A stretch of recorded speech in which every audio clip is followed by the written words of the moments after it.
সন্ধে হলেই তেলে ভাজা খাবার জন্য মনটা সত্যিই নিষ্পিস করে, তার মধ্যে যদি হয় বর্ষার দিন।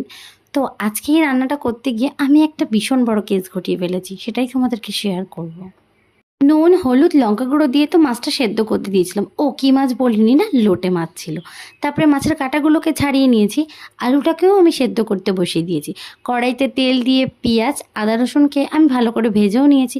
তারপরে দিয়ে দিলাম মাছগুলোকে, তারপরে দিয়ে দিলাম নুন, লঙ্কার গুঁড়ো, জিরের গুঁড়ো দিয়ে ভালো করে মাছটা ভেজে নিয়ে দিয়ে দিলাম ওর মধ্যে আলু।